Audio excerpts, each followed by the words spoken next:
Hello, everyone. Thank you so much for joining us. We have just a few more people I'm kind of letting trickle in, and we'll get started.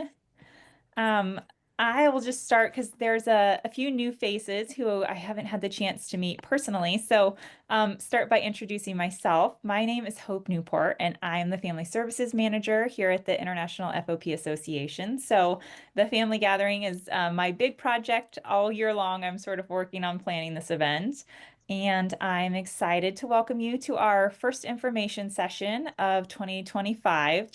This is a new offering this year, and the idea is really to help attendees learn about specific resources to support them in participating in the event and just giving them a better sense overall of what a family gathering looks like for those who haven't been able to join us in the past. Before we get started, I wanted to thank our visionary sponsor for the family gathering this year, Regeneron, for helping make the family gathering and sessions like this possible. And I'm so excited to introduce you all to our first guest speaker of the day. So, Katy Horst is a social worker who works within the Operations and Development Department of Angel Flight Central. And she's going to be telling us more about their organization. But Angel Flight is a really wonderful organization. We're very happy to be able to share as a resource for our families. And one of the reasons that we are able to work with them is because during the family gathering, we have FOP clinical experts who are medical doctors and dentists and an occupational therapist who are there and able to provide really that FOP expertise for our families through their presentations, but also through individual meetings that they hold with families throughout the weekend that we call Ask an Expert sessions. So after Katy talks, our Ask an Expert manager is going to be sharing a little bit more about her personal experience with that, and we'll be talking together about how those how that aspect of the event is really facilitated. But first, I am going to hand it over to Katy to share a little bit about Angel Flight Central and their program. Hello, everybody. Like Hope said, my name's Katy. I'm from Angel Flight Central. We're located in Kansas City, Missouri. Our main focus is we have about 330 volunteer pilots who take people to and from medical appointments that are typically too far to drive to, or maybe an appointment that they have to be at more regularly, or if it's a clinical trial and they're traveling monthly or weekly. All free of charge. The pilots pay for the fuel, get the passengers there and back. We've been operating since about 1995 and do close to 2,700 flights a year for passengers going to chemo treatments, medical appointments, second opinions. We also help with getting breast milk to rural NICUs. We fly veterans and service dogs, and we also fly campers in the summertime to specialized camps, depending on what their diagnosis is. So for your gathering in November, Hope and I had talked, and typically we are helping arrange transportation for people out of the 10 states that Angel Flight Central covers. However, if it is out of those states, we do have other resources and other organizations that we collaborate with in order to get a patient where they need to go. On the general aviation side of things, which is the volunteer pilot side, there are some limitations given that it is a small airplane, usually a 4 to 6 seater, Cessna or a Piper. Sometimes it's a high wing, sometimes it's a low wing, and we never know that just because it is all volunteer based. So until a pilot picks it up, you have or ask that the passengers are ambulatory enough to get in and out of the aircraft. There isn't any medical staff on board. It's typically just the pilot, sometimes a mission assistant. You'd also be able to fly with a companion. One of the biggest things that we pay attention to is the weight. Just because it is a small airplane, the weight and balance needs to be kind of all in check. So we pay attention to luggage and the weight of the passengers and any type of medical equipment that needs to come with them. And based on all of that, we kind of get an idea or a better picture of how many people we can fly on that mission. Um, for the people that are located outside of our 10 states, we've got a couple of options. There are other angel flight agencies that would be able to assist us. And a lot of times, what we do is share the mission if we're crossing into each other's territories. So, if you're coming out of Texas and need to get to Kansas City, we would refer you to Angel Flight South Central.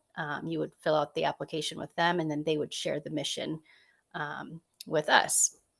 So, in terms of, I guess, qualifications or what it takes to apply for an angel flight mission, um, we just have a very simple application online. It only has to be completed one time. So even if you need more than one flight, or after this November conference, there's an appointment that you need to get to, we wouldn't have you refill out the application. It would just simply be contacting us and letting us know that you have an appointment and when the dates are. We do like about 7 to 10 business days notice. That gives us a little bit more time to gather the pilots. Um, After the application is filled out, one of our flight coordinators would get in touch with you. We have two of them. They would reach out and get a medical release from your physician, just saying that you're safe to fly in a small aircraft or a commercial aircraft, depending on which route makes the most sense for that flight. Um, and they would ask for confirmation of where you're going. So, in the instance of the November conference, just some type of screenshot about that. And so let's see, once you've applied and all that paperwork is filled out, then our flight coordinators start reaching out to pilots, and the pilots can actually also see the volunteer board, so they can, kind of pick and choose their schedule. Some of them are retired, some of them still work full time. So they log in and just kind of create the schedule that works best for them. Um, Once we have pilots for your mission, you would be notified that they are filled. And then actually from there, you communicate directly with the pilot as far as where you want to take off from, what time, any little details that would be between you and the pilot. If it is a general aviation mission, those small airplanes, you would be leaving and going to a smaller airport, not an international airport.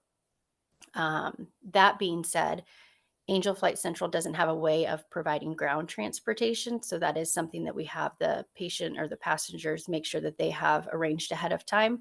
I know in certain states, I think Houston has ground angels. So sometimes there's organizations like that that we can also work with and try to coordinate and help with the ground transportation there. Um,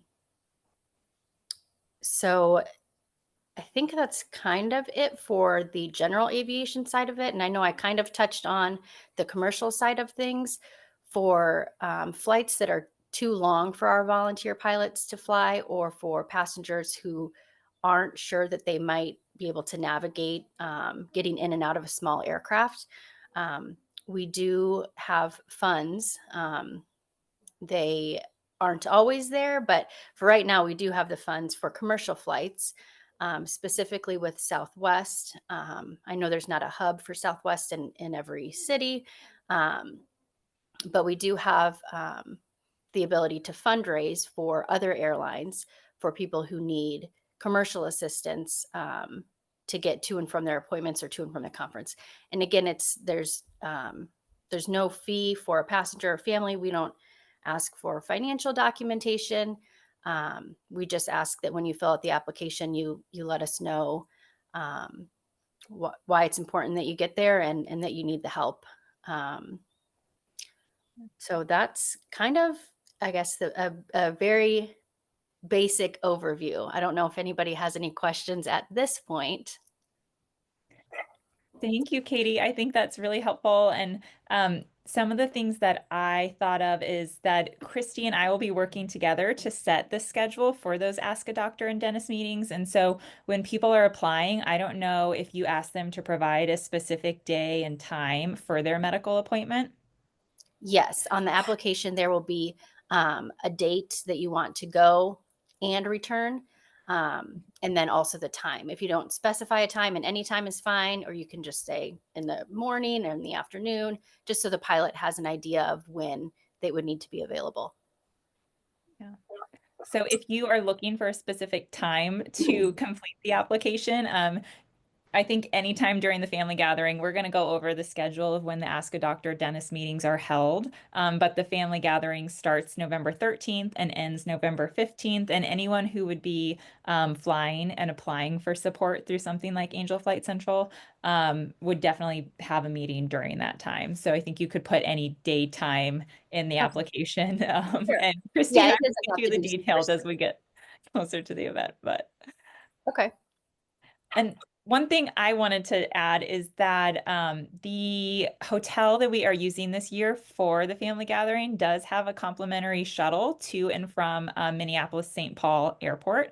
And so if it works out, you are able to apply and receive support from Angel Flight Central through the commercial aspect of things, then there would be ground transportation available through the hotel that we're using. But again, I just wanted, and I appreciate Katie, you touching on that specifically, that if you're using one of their pilots or the smaller airplanes, that those do not fly into that large international airport. So you would be responsible and just want to make sure to add it to your budget, or you're kind of planning to have the cost for an Uber, or there's lots of different rideshare or taxi services that we'd be happy to help connect families to if they need that support. But really just factoring that into your budget, as that's not provided by Angel Flight Central or by the family gathering if you're flying into one of those smaller airports. So great.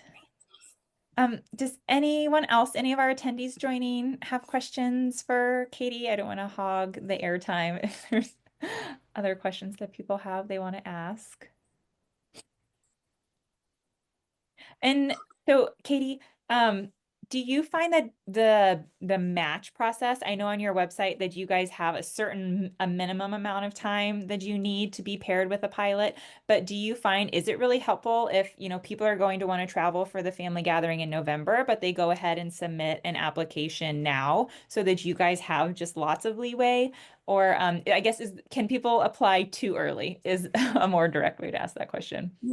Not really. I mean, if it's like 6 months in advance, it's probably not something that the flight coordinator is going to focus on right away just because of all the other flights that they're filling in the meantime.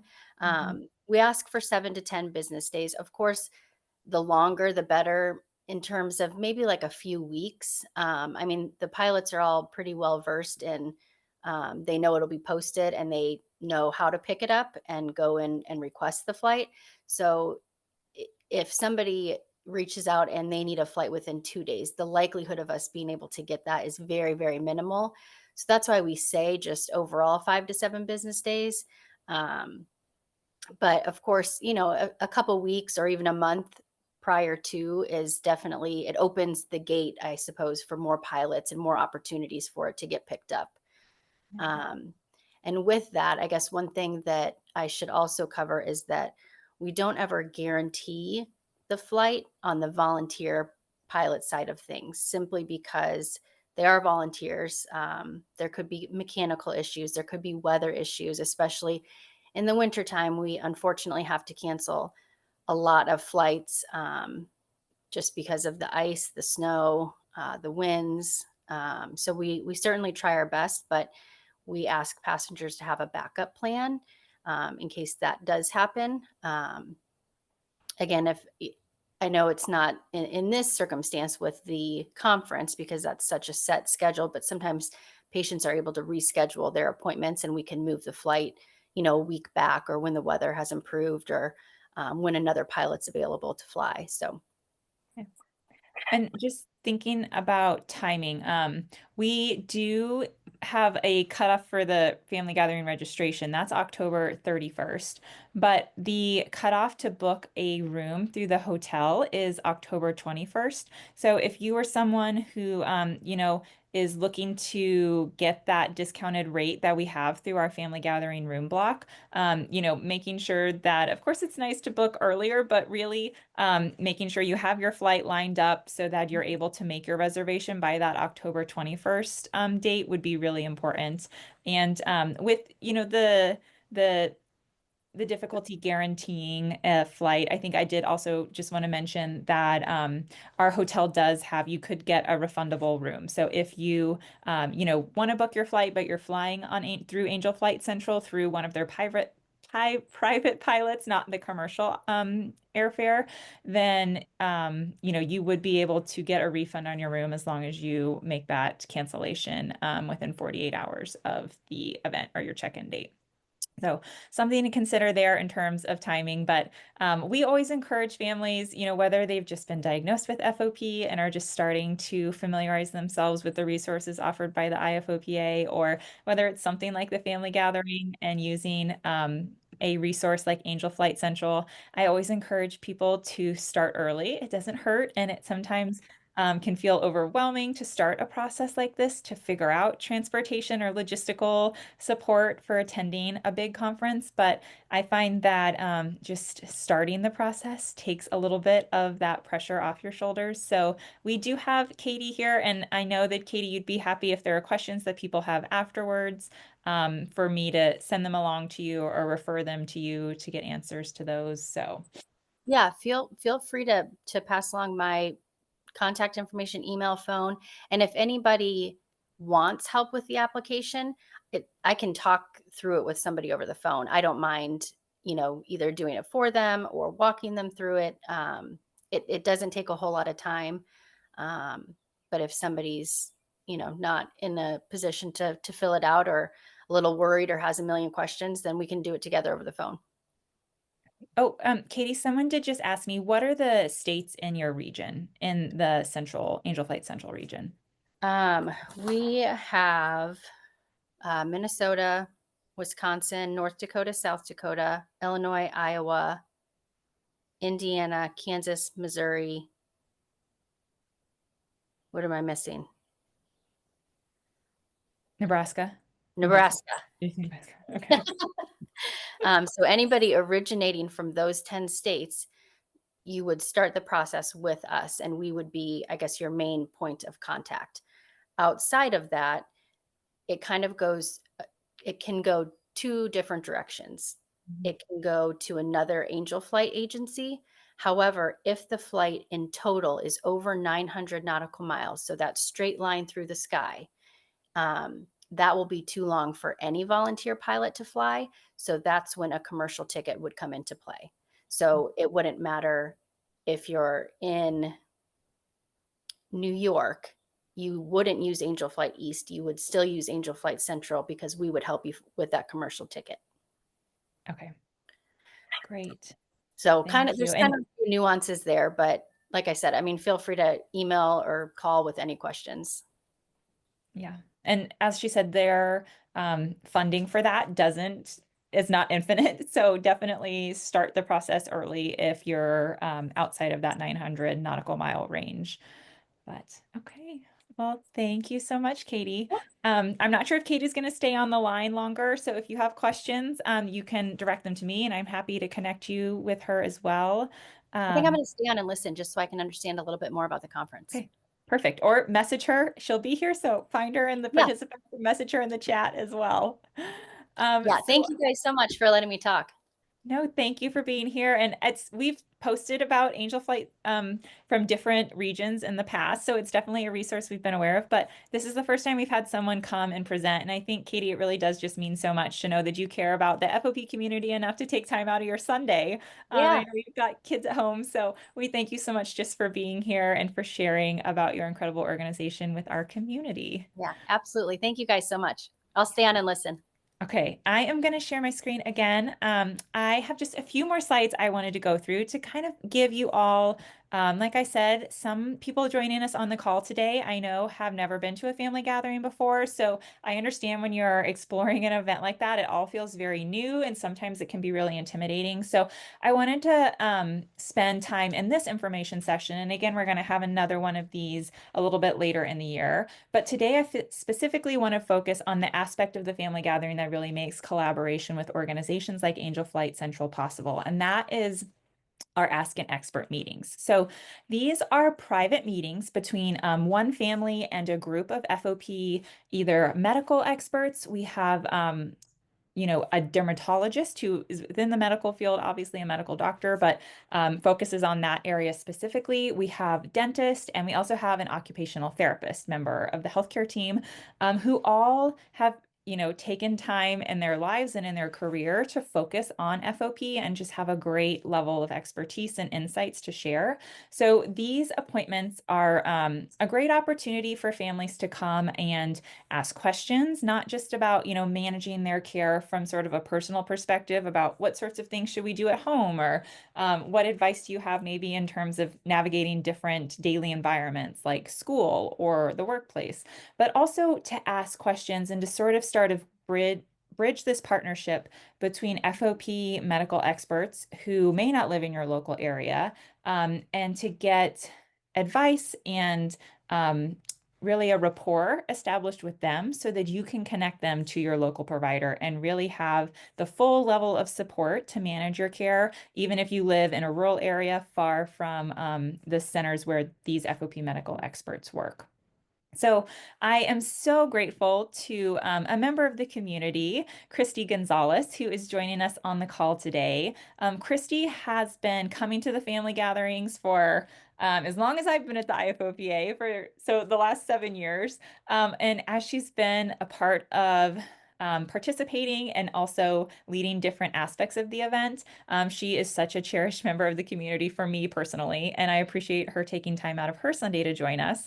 So Kristi is the mom of a teen with FOP, and they live in New Jersey. And Kristi, her family initially started off by planning our fun zone. So we're going to be talking about the fun zone in another information session a little bit later in the year, but that's our designated childcare space.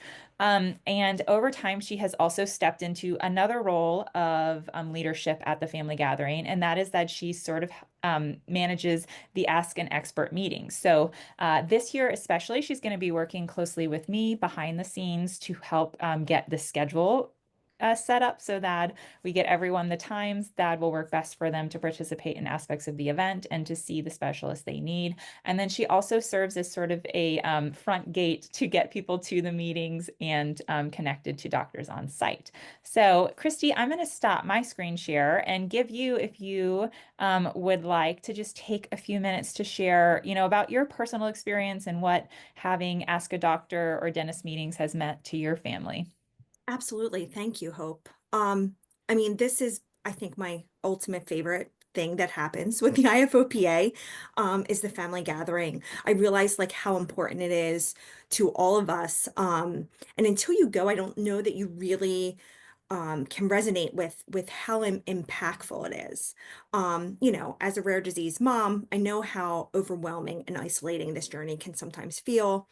Um, think that's why our upcoming family gathering means so much. It's more than an event, it's a chance to connect with others who kind of truly understand, to share your experiences. You find strength in our community.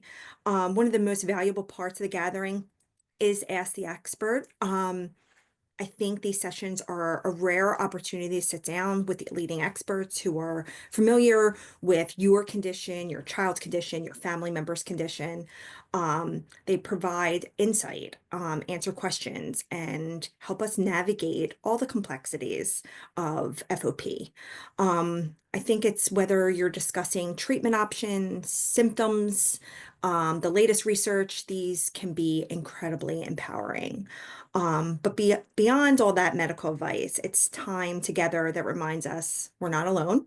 I think the support we give and receive provides strength to us, to the people with FOP, as parents, as caregivers, and advocates for our children. And spouses. I hope that everybody kind of takes full advantage of everything the gathering offers. Um, I think that taking over this role in the last few years has really, really helped me understand how important this role is. I'm kind of the gatekeeper of the experts, making sure that we run on time. Doesn't always happen. That we're kind of coming in and out of appointments to get you to your next appointment. But I think that the most important thing is getting to see the experts together, the dermatologist this year, the occupational therapist, the dentist. I've attended for a lot of years, but I learned something new every year. Something I should be doing that I haven't been doing, something that I haven't thought about.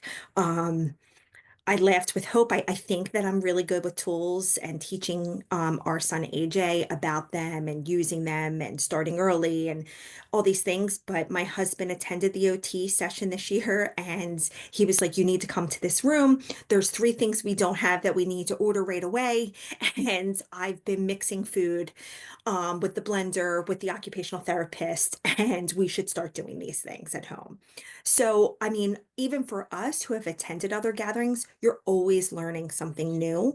You're always focusing on something different. And I think that we all know in this FOP world that things change all the time. So maybe where you are now isn't where you will be next year, and just getting those tools that you need um, is just amazing. And this is where you get a lot of that information. I mean, of course, Hope and the team is always posting about tools and events and things, and please follow those. But the family gathering is the only place that you'll get to meet all the experts, to see the doctors, to have that time. I love everyone's opinions and what we're doing and where we're going. And it is truly inspirational to get to see families who have never met an expert before, get to see them for the first time, to understand their FOP person's, care and what we should be doing and what we shouldn't be doing. And I know that any doctor's appointment or medical appointment can come with a lot of feelings. There's a lot of helpful, constructive information that comes in those meetings, but sometimes they're just so that we're not painting like a rose-colored photo for everyone. There are so many helpful benefits of that, but sometimes those conversations can come with some news that can just take time to digest and process, especially I know in the dental meetings, people sometimes don't realize how important dental health is or what all is going on if they don't have access to a great local dentist. And so sometimes after those meetings, I think people can come out with a lot of feelings. And I just want to point out one of the things that Kristi does not give herself enough credit for, but that she does beautifully is just to meet families in that space. And if you feel like, I'm going to be at this big conference and I'm going to be surrounded by all these people, and I may also be dealing with feelings because the family gathering as a whole can be a big emotional evoker for lots of different reasons. And so one of the things that Kristi does so beautifully is that these meetings are held in sort of a private area, a private hallway of the hotel conference. And she is out there waiting with families so that when you come out of that meeting, if you need a minute to just sit and process and sort of decompress what you've heard in that meeting or what you've learned, because learning can also be overwhelming for a lot of us sometimes.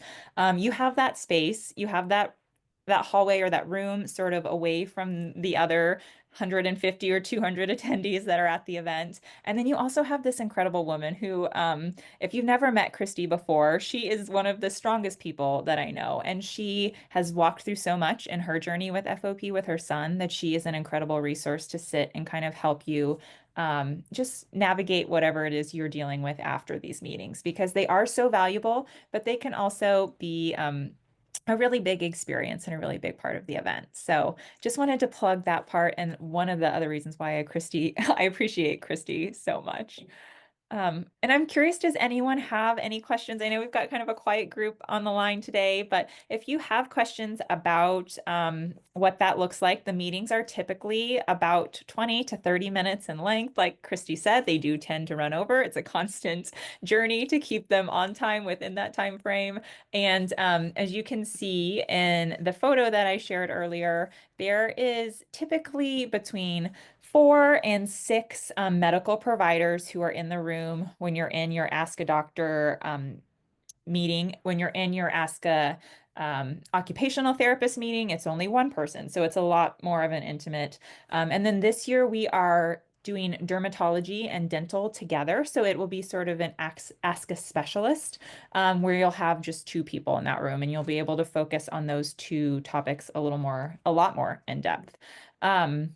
But if you have questions about the specifics of these meetings, we would be more than happy to answer those for you. Kristi, you could reach out to her for more of a family perspective or me for logistics. Um, We there just are, oh, go ahead, Kristi. So sorry to interrupt you, Hope, but we No, did go ahead. get a great question actually. Do the kids usually attend those meetings? So yes. So this is actually John, this is a great question because the kids do attend the meetings because they're actually the focus of the meetings. Um, but the rest of the time is actually when the fun zone. So this is where we have struggled and Hope can say we've created this amazing fun zone for the kids that when we ask them to leave to attend their appointments, sometimes there's a little issue that they don't want to leave. But it's really important that your person, your child, your FOPer attend those meetings because they're getting checked out at that time. Yeah, so to add a little more context to that, the CAGES score, which if you haven't heard of the CAGES score, it is sort of a movement routine exam that FOP medical experts use to gauge the progression of FOP. So they do usually conduct a CAGES score during the Ask a Doctor meetings. For the Ask a Dentist meetings, they will do a sort of dental exam where they will ask the individual to open their mouth. The dentist will look around, let you know, what he sees and any recommendations he has for further care. So they are very hands-on, and that is a choice. You don't have to do any of those things. They're never, of course, going to force it, but a lot of people do take advantage of that hands-on, very sort of in-depth opportunity to for doctors to see your FOP needs and for you to learn what doctors are recognizing or recommending. And I do think, And I'm sorry, Hope. oh, go ahead. I do think something else that's been happening in our last, I guess, 2 years, we do have somebody in there taking notes from the doctors. And then they meet for about 3 minutes afterwards and kind of finalize those notes. And then after the family gathering, those notes are reviewed and sent to you personally.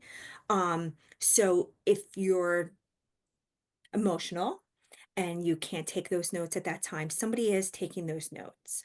And they will email them to you so you can review them. And if you have any questions, always reach out to anybody on the Ask the Expert panel.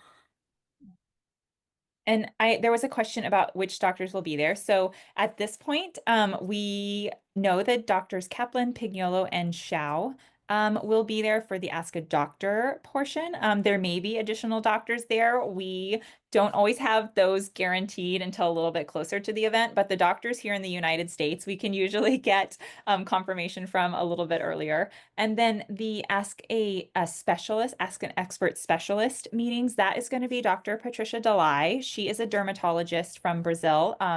And Dr. Clive Friedman, he is a FOP dental expert from Canada.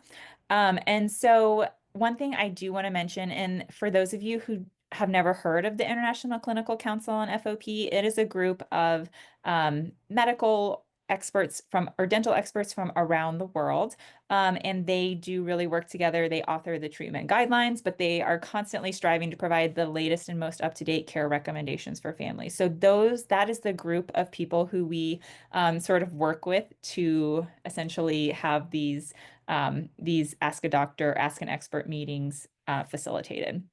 And one thing that is really important to acknowledge is that these are all volunteer services that they're providing. So they are not paid by the IFOPA to come and have these meetings with families. Just for all of your information, they do this just in the very little free time that they have, and it's something we appreciate immensely. So. Okay, well, if there are no other questions about this aspect of the event, I did want to take this time while we have people to just provide a little bit of an overview of the family gathering as a whole. And Kristi has done an amazing job of speaking to, what it means on like maybe more of a personal level. But from a big picture level, I wanted to give people just kind of a sense of how the days flow. And we do start the family gathering on a Thursday afternoon, evening. So we like to hopefully minimize the amount of days people have to take off to attend the event. So we started on a Thursday night, hoping that people can travel Thursday during the day. And arrivals and registration do start earlier, and our ability toolbox display that Kristi was mentioning with all of the adaptive equipment is open earlier in the day. So if you're coming early for an extended stay for just to enjoy the area, you can definitely meet up and start exploring Thursday earlier in the day. But our first event is really for first-time attendees. We do a orientation or a welcome and an opportunity to network with other families at 3 p.m. And then the fun zone that Kristi mentioned is such a big hit as well. We start that at 5 p.m. with a meet and greet, so an opportunity for parents and the kiddos who will be in the fun zone throughout the conference to come and see the space and meet the staff and just get a little more familiar before the official opening and drop off on Friday morning. And then we start the family gathering, officially kicks off our first all together program is the dinner and sort of a welcome presentation, if you will, that the IFOPA will do Thursday evening.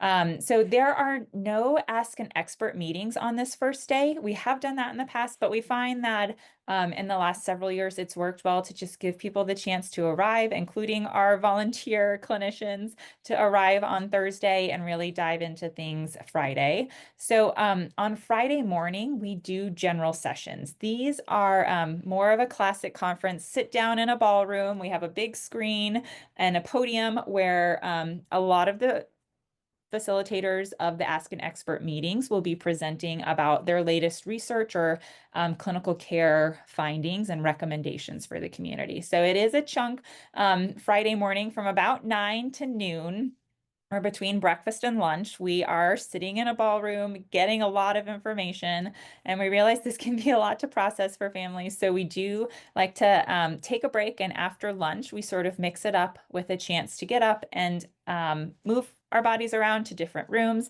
and have time doing more discussion and less sitting and listening. So our Friday afternoon retreats or workshops are this year broken up by small groups based on personas. So we'll typically have all of the moms, all of the dads, adult women, adult men with FOP. And then this year we are also doing a workshop for teens or young adolescents with FOP.